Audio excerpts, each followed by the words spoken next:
Hare Krishna. So Arjuna's question, oh Krishna, which is better? Karma or sannyas? Work in devotional service or renunciation? And Krishna is answering. So we saw one aspect that Krishna spoke in shloka number 2. Now let's see what he is speaking in shloka number 3. Neyaha sanitya sannyasi yona dveshti na kankshati nirdvandvo hi mahabaho sukham bandhat pramuchyate. So here Krishna is saying, Yo is talking about that person who na dveshti na kankshati, na dveshti, he doesn't hate, or na kankshati, does not desire the fruits of activities. Such a person, neyaha, should be known nitya sannyasi. He is actually always renounced. And then he says, such a person, saha nirdvandvo, he, nirdvandvo, such a person is free from dualities. Sukham bandhat pramuchyate. Such a person, happily, he overcomes material bondage and pramuchyate, he gets liberated. So a very nice shloka, and the purport Prabhupada says, one who is fully in Krishna consciousness is always a renouncer because he feels neither hatred nor desire for the results of his actions. See, a person who is practicing bhakti, such a person is working. But then his work is very wonderful. He gives his 100%, but then he is not attached to the results because he gives it up to Krishna. He gives his best and leaves the rest to Krishna. Oh Krishna, your wish. If you desire to give me this particular thing, you may give.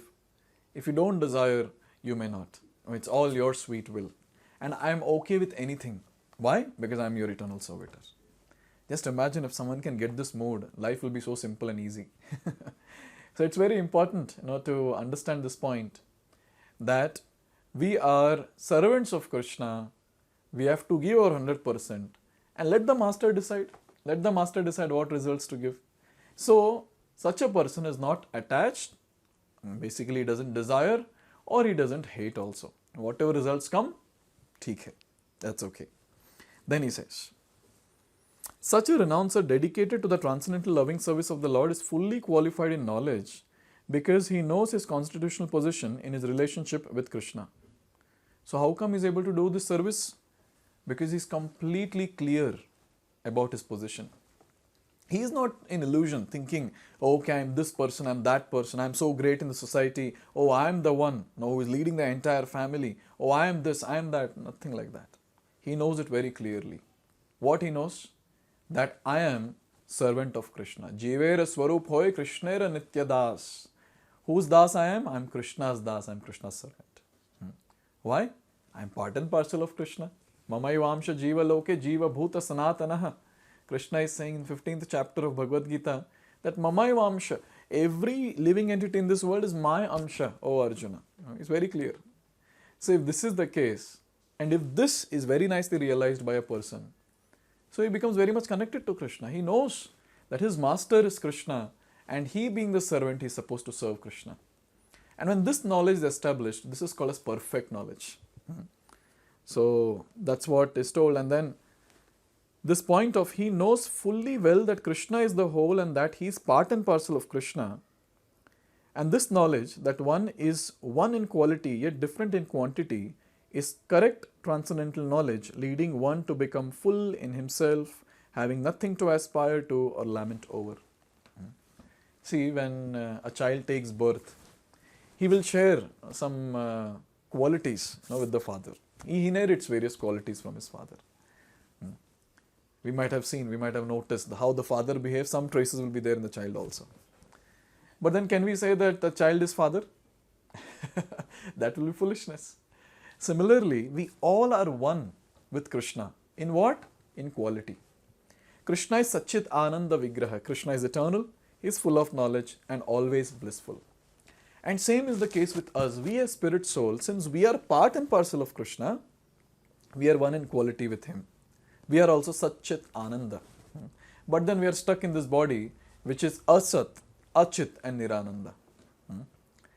So this example is very nice, this analogy is very nice to understand this philosophy, the philosophical point that is made here. The drop of ocean and the ocean, both will have the same taste, salty. But then can we say that this drop that is there is equal to the ocean? Yes. In what? In quality. But when it comes to quantity, there is no match. Come on, there is no match. Where is the drop and where is the ocean? So it is said, who are we? We are Bindu. We are just a drop. And who is Krishna? He is Sindhu, he is ocean.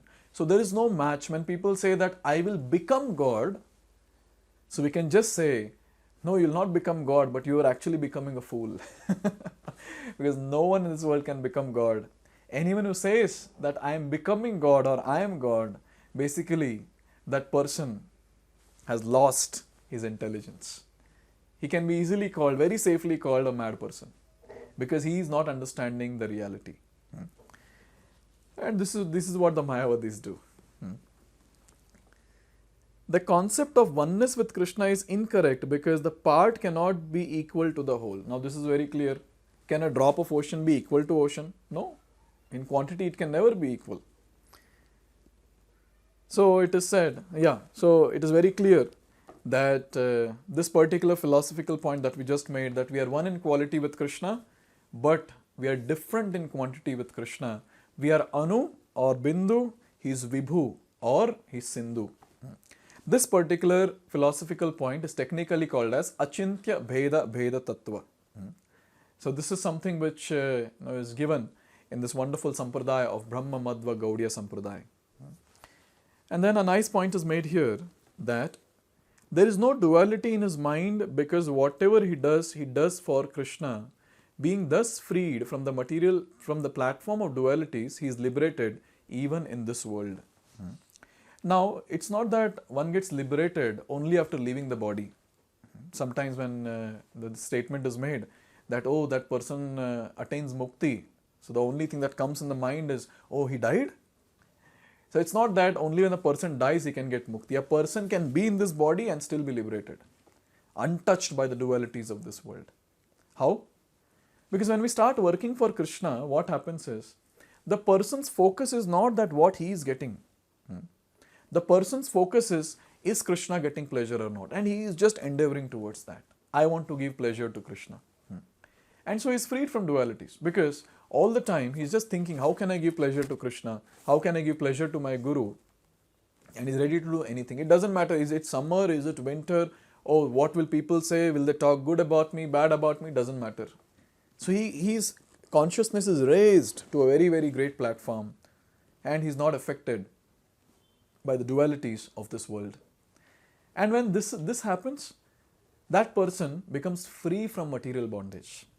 Free from material bond, because now he is not affected by these small things which are changing here and there. So in this way, we understand that even when he is there in this body, he is completely liberated. What does a liberated person do? A liberated person, say, let's talk about a person in Goloka Vrindavan, in Vaikuntha planets. What will he do? He will serve Krishna 24/7. And if a person is doing that in the material world, he is already liberated, because he is doing the same activity what a liberated soul does in the spiritual world. So it is very important for all of us to engage ourselves in service of Krishna, so that we become liberated even when we are staying in this body. And the best thing that can be done every single day, every single moment, is chanting of the holy names of Lord Sri Krishna. That is Hare Krishna, Krishna Krishna, Hare Hare, Hare Ram, Ram Ram, Hare Hare. Now Krishna is going to continue the same theme, and is going to tell us more about which one is better, renunciation or working in Krishna consciousness. So let's see that in the next video. Hare Krishna. Hare Krishna, Hare Krishna.